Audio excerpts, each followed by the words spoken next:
I'm agenda-driven. So let me tell you what I understand my task is tonight.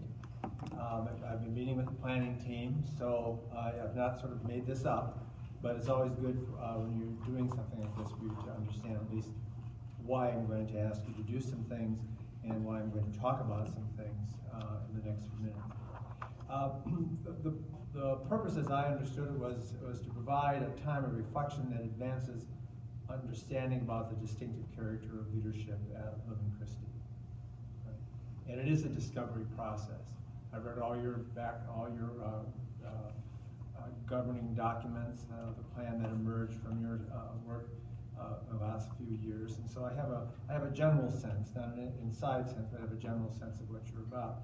And coming to understand that and to appreciate it and to making your own is a process. And sometimes that becomes unbelievably uncomfortable.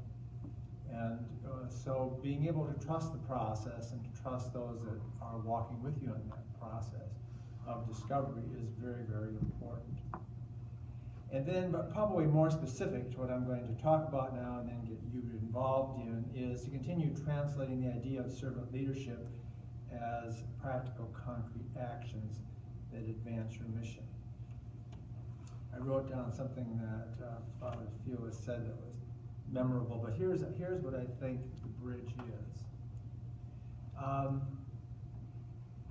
How you go about leadership is far more important than what you do, because I think Paul is right, is that what people see, how people see people interacting, and how people come together to do things within this parish, for the parish, and for the larger world, is terribly, terribly significant.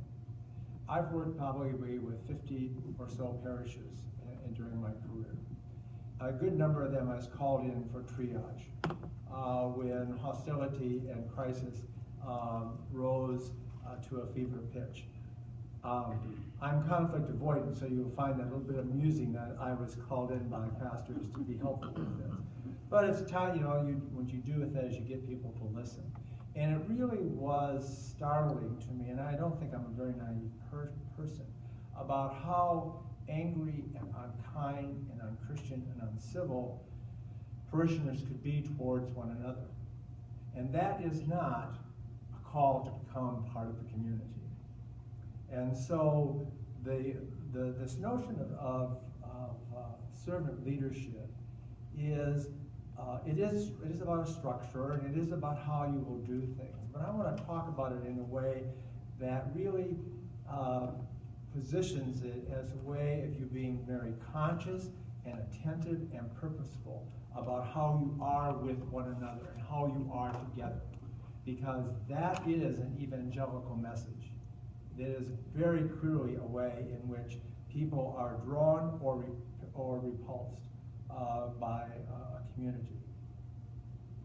My role is, even though I'm going to do a bit of presentation, is to facilitate your conversation. A good facilitator helps a group to have the kind of talk among themselves that they need to have. And so I'm going to eventually get to that.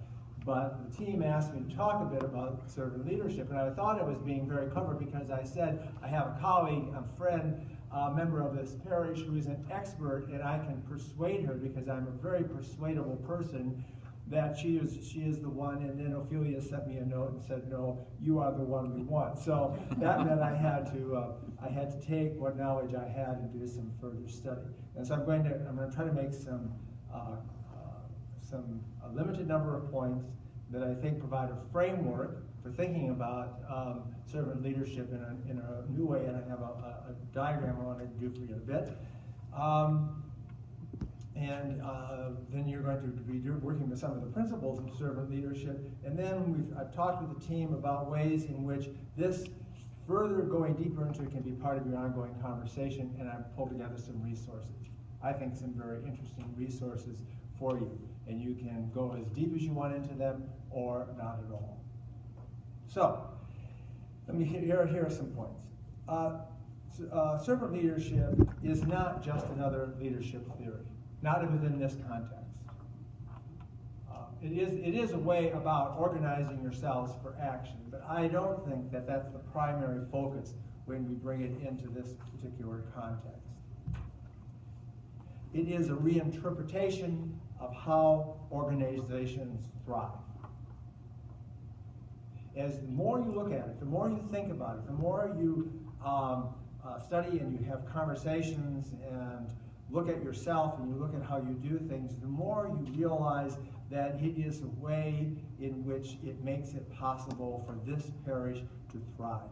That what you do, and more importantly, how you do it, will make a significant difference. It is servant leadership is not focused on issues of power, but it is centered on service to the community for the greater good, and that's a shift. One of the interesting factoids, many of you may know this, but servant leadership came to us not from a theologian, not from a nonprofit, came from AT&T. Robert Greenleaf was an executive at AT&T who said there is a different way of us functioning as organizations that are humane and generous and kind. And so he developed this way of approaching organizational life at AT&T that has come down to us now.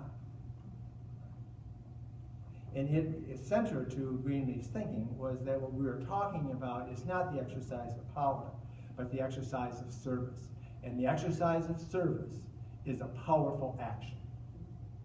That's where the power lies, in service for the common good. And I would say that servant leadership is not simply a set of practices. I'm going to give you some principles that are implicitly practice-oriented, things that you do, ways of behaving.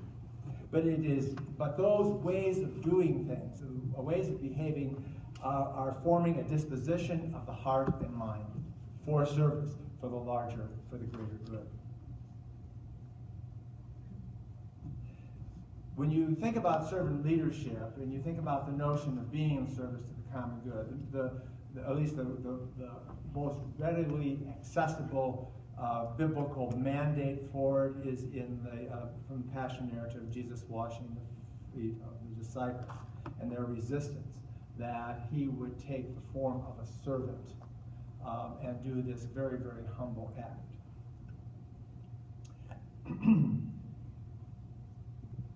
But servant leadership within a parish context focuses fundamentally on the well-being of the whole. You have your 6 ministry councils, the parish council, pastoral council.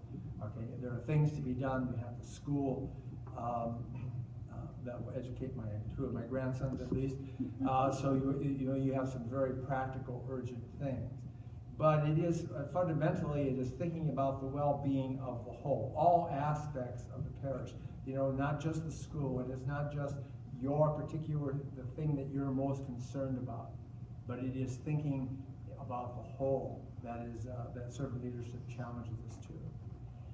And what I discovered in preparing for this is that servant leadership doesn't draw its energy from techniques. There are some practices to do, and they are very important. But they draw their energy from a deep commitment to the practice of virtue. It begins in virtue. And so someone was talking about how do we make sure that we sort of don't drift to kind of create our own new plan and be unattentive to what God's plan for us. It is in this practice of virtue. In the article that I brought for you that you will be taking home with you and curling up in front of the fire with, it's just an excellent description of that. In very accessible language, and it's not about a parish, it's about Ascension Healthcare Center. And I know the woman who's written the article. She's their VP for mission, and I think she is right on the nose of how servant leadership changes a culture. It changes a culture because of the practice of virtue. All those things that we claim are absolutely essential to living a Christian life are the font for exercising leadership on behalf of the larger community, energizing, animating the larger community to service to the world. So the motivation for thinking about and really leaning into the challenge of making servant leadership the way Lumen Christi does its business is not because it's cool or it's innovative or it's different, but because it calls forth the best in us. It calls forth what we have, what we believe in terms of a theology of baptism, and it calls forth the best in us as we seek to reshape, you seek to reshape, re-energize, and re-engage the parish as a center for practicing Christ. So it's not, so that Father Phil has this notion and vision he wants to engage you with, but it's by the very action, where as you in fact take on this way of being together with one another for the good of the parish, that you provide the environment and the opportunity to experience what it means to practice Christ in a way that is not typical, and it's not ordinary, and it's not easy. So I'm going to give you